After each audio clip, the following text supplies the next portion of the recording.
Buenas noches, mi nombre es Nelson Eduardo Sierra, junto a mis compañeras Paola Ángel Mejía y Laura Alexandra Hernández. Somos estudiantes de la Corporación Minuto de Dios de la asignatura Legislación Laboral.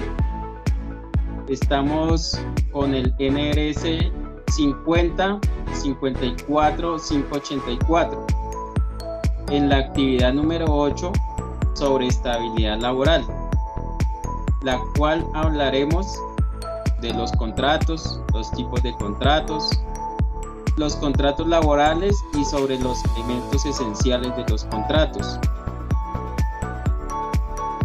A continuación, ¿qué es un contrato laboral? Un contrato laboral es un contrato de negocio jurídico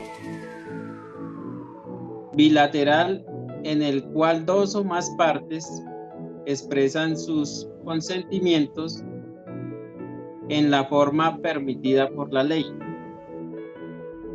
para crear y regular, modificar o extinguir obligaciones. Las partes pueden acordar cualquier cláusula que no sea contraria a la ley.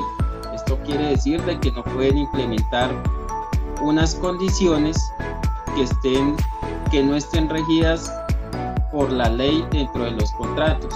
Esto sería en forma de un delito. Todas las cláusulas deben de ir regidas a lo que dice la ley dependiendo del tipo de contrato. Bueno, a continuación hablaremos sobre los diferentes tipos de contrato que se manejan. El contrato por obra labor es un contrato que se realiza para una labor específica y termina en el momento que la obra llegue a su fin. Este tipo de vinculación es característica de trabajos de construcción, de universidades, de colegios. Este contrato es igual a términos de beneficios y descuentos a los contratos indefinidos y definidos, por ser un contrato laboral. El siguiente contrato que se maneja es el contrato de trabajo a término fijo. Se caracteriza por tener una fecha de inicio y de terminación que no puede superar 3 años. Es fundamental que sea por escrito, ya que todos estos trabajos de obra labor tienen como fin una fecha límite, por lo tanto debe haber un documento legal que especifique la terminación de este contrato. A continuación, el contrato de trabajo a término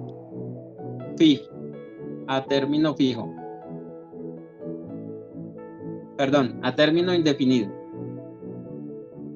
El contrato a término indefinido no tiene estipulada una fecha de culminación de la obligación contractual cuya duración no haya sido expresamente estipulada o no resulte de la naturaleza de la obra o servicio que debe ejercer. Puede hacerse por escrito o verbalmente. Un contrato a término indefinido, pues como lo decía anteriormente, son contratos que no requieren en la mayoría ser escritos porque son contratos relativamente muy cortos. Son contratos por una semana, por la culminación de un trabajo que no dura mucho tiempo. A continuación, un contrato de aprendizaje. Como su palabra lo dice, un contrato de aprendizaje es aquel mediante el cual una persona natural realiza formación teórica, práctica o en una entidad autorizada. La mayoría lo realiza, son prácticas de las universidades, prácticas del SENA, ellos tienen convenio con diferentes empresas, las cuales permiten que los estudiantes logren adquirir esta confianza y estos beneficios para desempeñar la carrera que están estudiando, a cambio de que la empresa proporcione los medios para adquirir formación profesional requerida en el oficio, actividad u ocupación por cualquier tiempo determinado no supera a 2 años, y por esto recibe un apoyo de sostenimiento mensual.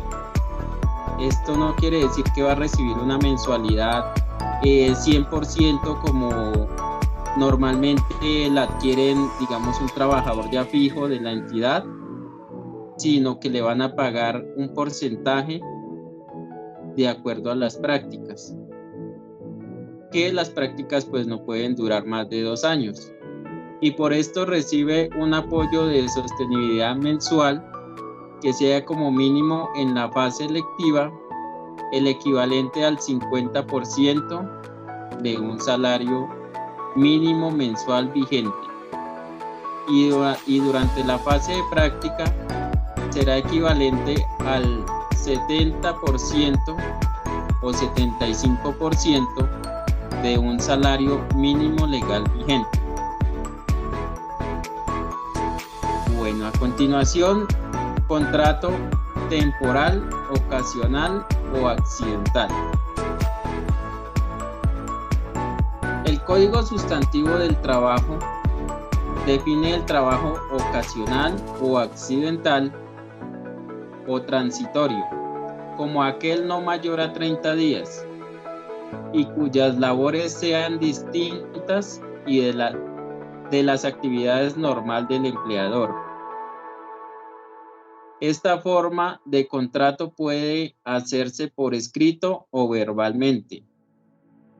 Recomendamos hacer por escrito estableciendo la tarea específica del trabajador, pues un contrato de estos, como muy bien lo dice, no va a manejar unas tareas específicas, entonces por lo regular se realiza verbalmente, porque el día a día le viven cambiando las asignaturas, sus tareas, sus oficios, entonces en alguna tarea de estas les llega a pasar o suceder algo, pues no es lo que está escrito, porque si lo contrataron, digamos, de todero y salió a hacer una diligencia bancaria, le llega a suceder algo, pues en el contrato está estipulado que es de todero, y ya en el oficio estaba haciendo algo diferente a todero, entonces por eso es recomendable un contrato verbalmente o un contrato donde especifiquen diferentes funciones. En la mayoría de funciones que se dedica a la empresa, lograr ingresar todas esas funciones. Bueno, según el artículo 23 del Código Sustantivo del Trabajo, señala los 3 elementos esenciales con que un contrato de trabajo se debe ejecutar, que son: el primero, presentación personal del servicio. La presentación personal quiere decir, es como la imagen que va a dar el empleado a las diferentes personas, entidades o a quienes preste sus servicios. La segunda opción es la continuidad de subordinación. Esto es, la cuestión de subordinación es el elemento que define existencia o no de un contrato de trabajo. Dice la norma: la continuidad, subordinación o dependencia del trabajador respecto del empleador que faculta a éste para exigir el cumplimiento de órdenes en cualquier momento, en cualquier modo, tiempo, cantidad de trabajo e imponerle reglamentos, la cual debe mantenerse por todo el tiempo de duración del contrato. Esto quiere decir de que el empleado se compromete a que puede recibir, puede ejecutar y puede cumplir las diferentes tareas de los diferentes jefes que tenga en ese momento. Todo ello sin que afecte el honor, la dignidad y los derechos mínimos del trabajador, en concordancia con los tratados o convenios internacionales que sobre derechos humanos relativos a la materia obligan en el país. Entonces, pues relativamente esto era lo que les quería exponer en nuestra presentación. Ya a continuación le doy paso a mi compañera Paola Ángel Mejía, que les tiene un poquito más de información sobre legislación laboral. Siga, compañera. Gracias. Dando continuidad al tema expuesto por nuestro compañero Nelson, hablaremos de las medidas de mejoramiento para las partes contratantes, las cuales permiten mejorar la condición de los contratos, buscando la estabilidad del contratante y del contratado, priorizando las oportunidades de mejoramiento y establecer planes de beneficios mutuos. Esto hace referencia a la salud y a la seguridad laboral de las dos partes. Para tomar las medidas de mejoramiento, se debe tener en cuenta el artículo 57 y el artículo 58 del Código Sustantivo del Trabajo.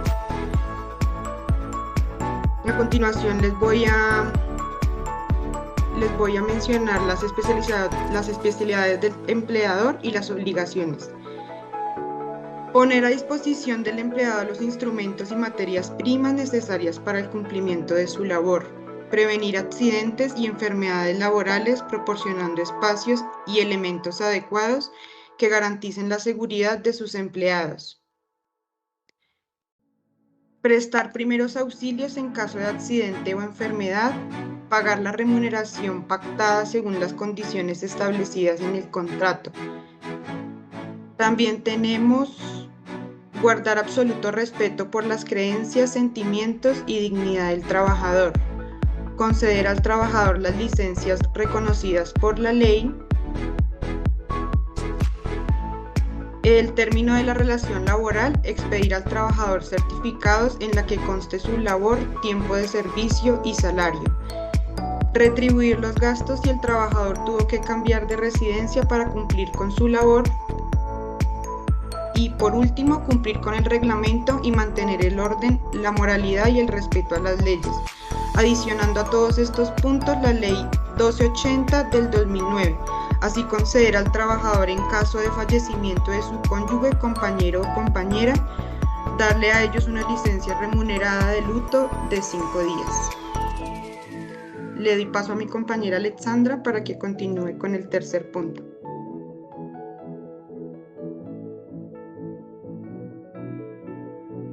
Bueno, gracias. Finalmente vamos a hablar sobre los mecanismos para contribuir al mejoramiento de la estabilidad laboral. Entonces, como ya lo sabemos, un empleado puede ser despedido con o sin justa causa, pues se faculta al empleador como parte de un contrato contractual. Sin embargo, se puede optar por ciertas medidas que prevengan o disminuyan de cierta manera la desprotección laboral. Esta la vamos a conocer según el artículo 58 del Código Sustantivo del Trabajo, las cuales son: la primera es realizar personalmente la labor en los términos estipulados, no comunicar con terceros, salvo la autorización expresa, las informaciones que tenga sobre su trabajo, conservar y restituir un buen estado, salvo al deterioro natural de los instrumentos y útiles que se le hayan sido facilitados y las materias primas sobrantes.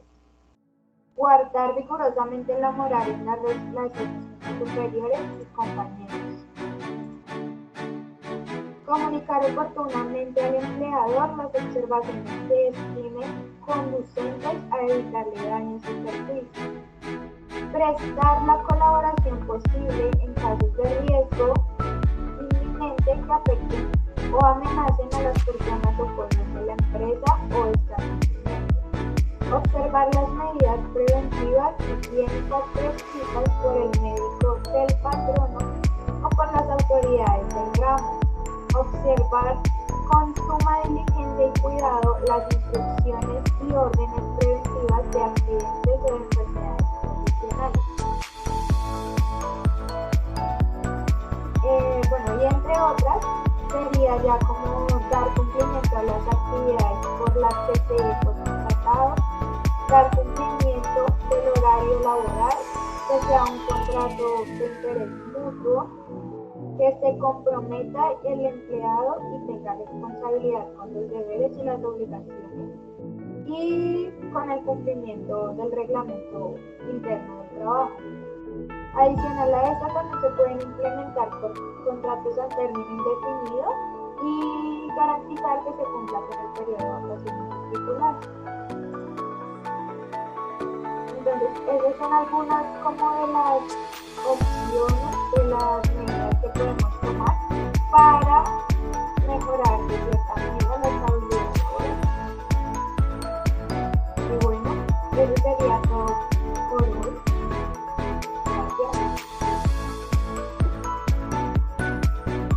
Gracias.